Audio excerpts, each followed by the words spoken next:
नमस्कार, आप live series देख रहे हैं। आपके साथ मैं हूं वसीम खान। देखिए, सियासी पारा लगातार बढ़ता जा रहा है। मुख्यमंत्री नीतीश कुमार के नाम की चर्चा और कहा जा रहा है कि अब तो खेल होना जरूरी है और तस्वीरें भी बदलती दिखाई दे रही है। खैर, तस्वीरें बदलेगी या नहीं बदलेगी यह वक्त बताएगा, मगर बयान जिस तरीके से लालू परिवार के निकलकर सामने आ रहे हैं, दरवाजा खोलने की बात और दरवाजा खुला है यह कहा जा रहा है।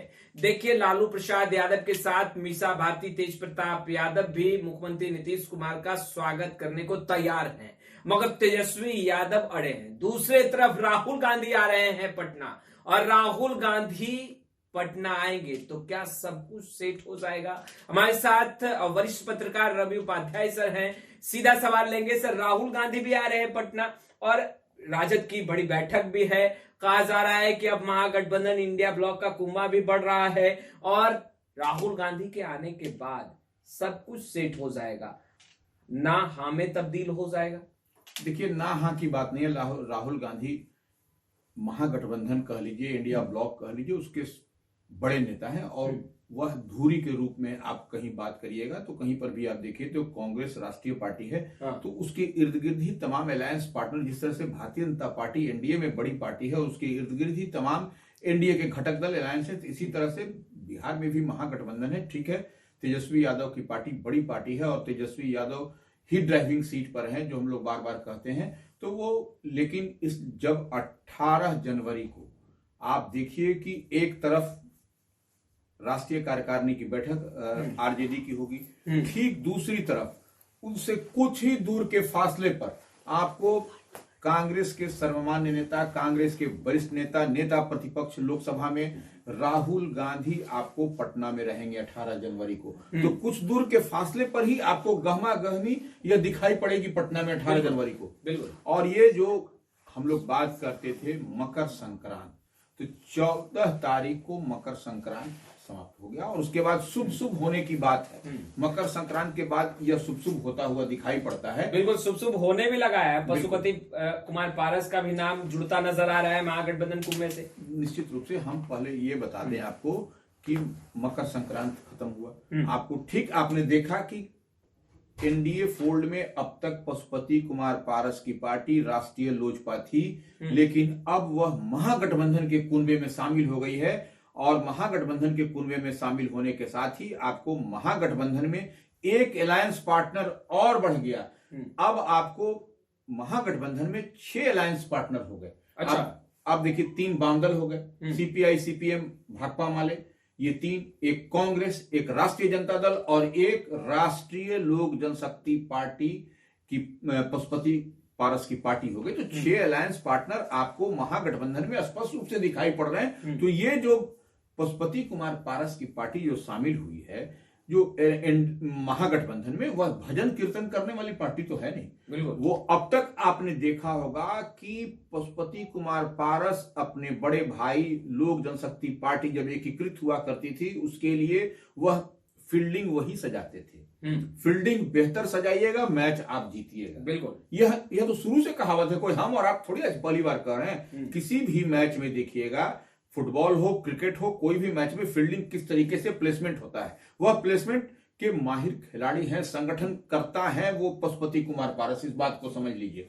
तो वो निश्चित रूप से जिस समाज से आते हैं, जिस दलित समाज की बात होती है, वह भी आपको एड ऑन होता हुआ, वह जुड़ता हुआ महागठबंधन में दिखाई पड़ रहा है। यही शुभ संकेत दिखाई पड़ रहा है।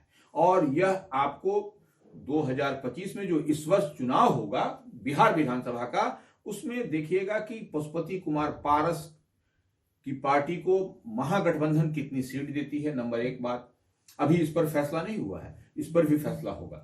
और उसके बाद से आप देखिएगा कि पशुपति कुमार पारस के साथ कई दिग्गज जो अपने अपने क्षेत्र के माहिर खिलाड़ी हैं। आपने देखा, यह तस्वीर बयां कर रही है, तस्वीर गलत नहीं बोलती, कि आप देखे होंगे कि लालू प्रसाद यादव जब पशुपति पारस के घर पर गए थे तो वहां पर सूरजभान सिंह पूर्व सांसद, सूरजभान सिंह के भाई चंदन सिंह पूर्व सांसद, महबूब अली कैसर पूर्व सांसद, कौन किस में थे? वह लोक जनशक्ति पार्टी में थे, वह आरजेडी में है। तो वह जो है सो वहां पर तो तमाम लोगों का, और आरजेडी और कांग्रेस के तो तमाम, संजीव प्रसाद टोनी पूर्व मंत्री थे, आपको अशोक कुमार सिंह पूर्व मंत्री जो आरजेडी के वो हैं, सुरेश पासवान समेत कितने का नाम, मुकेश सहनी की पार्टी से, बिल्कुल तमाम दिग्गज नेताओं का जुटान लगा था। तो ये जो है सो कहीं ना कहीं यह जमावड़ा आपको दिखाई पड़ रहा है, स्पष्ट संकेत बता रहा है कि कल क्या होने वाला है। यह देखिए, आपको सब कुछ समझने की जरूरत नहीं है, कुछ कुछ बात को देख करके ही आप समझ जाइएगा कि कल को क्या होने वाला है। निश्चित रूप से बिहार में एक बड़ा समा बनता हुआ दिखाई पड़ रहा है महागठबंधन के। मगर इस समा के बीच में राहुल गांधी की जो एंट्री हो रही है, पटना आ रहे हैं, आनंद फानन में पटना आ रहे हैं। खैर तमाम जो कांग्रेस की जो भी कई तरह के जो कार्यक्रम है उसमें भी शामिल होंगे। दूसरी तरफ राजद की भी बड़ी बैठक है। सर, राहुल गांधी जब पटना पहुंचेंगे तो मुख्यमंत्री नीतीश कुमार और तेजस्वी यादव जो नाना में लगे हैं, कभी नहीं चुनाव में ही अब आना है, इस तरह की बातें जो कर रहे हैं। खैर लालू परिवार के अन्य सदस्य कुछ और ही बातें कहते नजर आ रहे कैमरे पर। तो क्या राहुल गांधी जब पटना पहुंचेंगे तो ये नाना कभी नहीं हाँ में तब्दील हो सकता है? देखिए, हाँ ना की बात नहीं है यहाँ पर। कोई राजनीति में कोई स्पष्ट लकीर, कोई रेड लाइन नहीं होता। हम बार बार से इस बात को कहते हैं, कई लोग हमको इसमें ट्रोल भी करते हैं, सब कुछ कहते हैं कि कब होगा खेला, कब।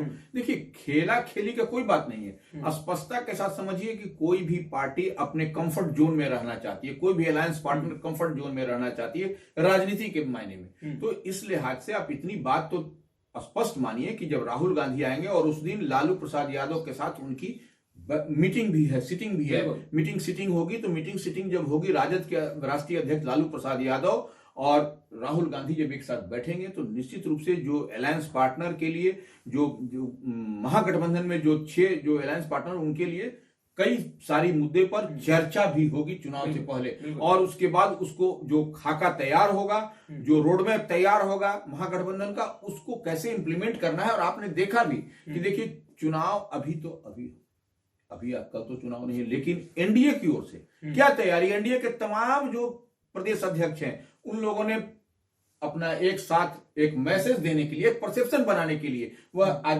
देखिए कि गांधी की बापू की धरती से उन लोगों ने आगाज भी कर, बिल्कुल संयुक्त रूप से। तो ये एक देखिए, यही तो है बात। और तेजस्वी इधर अपने यात्रा पर निकले हुए हैं। तो ये सब बड़ी बात है, इस बात को समझना पड़ेगा। और कहीं ना कहीं जितनी बात दिखाई पड़ रही है, देखिए, राजनीति को आपको हमको बैठ के डिकोड करने की जरूरत है, बस डॉट से डॉट मिलाने की जरूरत है। आपको सब कुछ क्लियरिटी के साथ दिखाई पड़ेगा कि कल को क्या होने जा रहा है बिहार की राजनीति में। यह कोई, देखिए, राजनीति में मुगालता में नहीं रहना चाहिए कि ऐसा होगा तो ऐसा होगा। आपने देखा कि 2024 के लोकसभा चुनाव में एनडीए की ओर से क्या कहा जाता था, कितना पार, तो वो क्या पार हुआ, बिहार में क्या नतीजा निकल के आया। तो यह मजबूती के साथ अगर यदि महागठबंधन इंडिया ब्लॉक अगर यदि लड़ता है बिहार में, तो इसमें आपको तब है कि आपको सीट का एडजस्टमेंट करना पड़ेगा। सीट सोच समझ करके, बहुत ठोक बजा करके, बहुत देख करके, और जनता की क्या राय है इस पर आपको अमल करना पड़ेगा, जो भी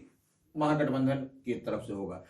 ऐसे में इस बात को आप इतना मान के चलिए कि इस बार जो है थोड़ा सा भी अगर यदि 2020 दोहराने नहीं जा रहा है, यानी कि राहुल गांधी, तेजस्वी यादव, लालू प्रसाद यादव के साथ जब बैठेंगे तो कुछ बड़ा फैसला महागठबंधन और महागठबंधन कुंभे को लेकर हो सकता है। निश्चित रूप से होगा। देखिए, कुंभा भी बढ़ा ना आपका, 6 हो गया, और उसमें सारे लोग जो सब माने स्ट्राइक रेट सबका माने है, कहीं ना कहीं अंदर खाने में सबकी पकड़ है, सब लोग एक से एक धुरंधर है, इसको आप रिजेक्ट नहीं कर सकते हैं। तो ये देखिए, कुछ तो राजनीति में बेहतर करने के लिए आपके सामने जब मजबूत पहलवान रहता है तो आपको कुछ सेक्रीफाइस भी करना पड़ेगा।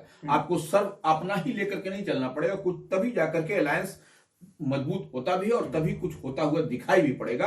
और देखिए, आपको अगर यदि कुछ सीखना है तो पड़ोसी राज्य झारखंड से सीखिए, हेमंत सोरेन से सीख लेने की जरूरत है, किस तरीके से महागठबंधन ने वहां बाउंस बैक किया। तो ये बात तेजस्वी भी समझ रहे हैं, हम जहां तक देख और समझ पा रहे हैं, तो वो तेजस्वी जब समझ रहे हैं तो उसी तरीके से फील्डिंग बैटिंग सजाई जाएगी। तो आपने सुना रवि उपाध्याय सर को। देखिए, फील्डिंग बैटिंग की तो बात हो रही है, मगर दूसरे तरफ राहुल गांधी भी पटना पहुंच रहे हैं। 18 जनवरी कुछ बड़ा हो सकता है बिहार की राजनीति में, और महागठबंधन और इंडिया ब्लॉक को लेकर भी देखिए क्या कुछ निकलकर सामने आएगा। वो लगातार तस्वीरें हम अपडेट करते रहेंगे। फिलहाल इस वीडियो में इतना ही। अब तक आपने हमारे चैनल को सब्सक्राइब नहीं किया है, तुरंत सब्सक्राइब कर ले। आपका बहुत बहुत शुक्रिया।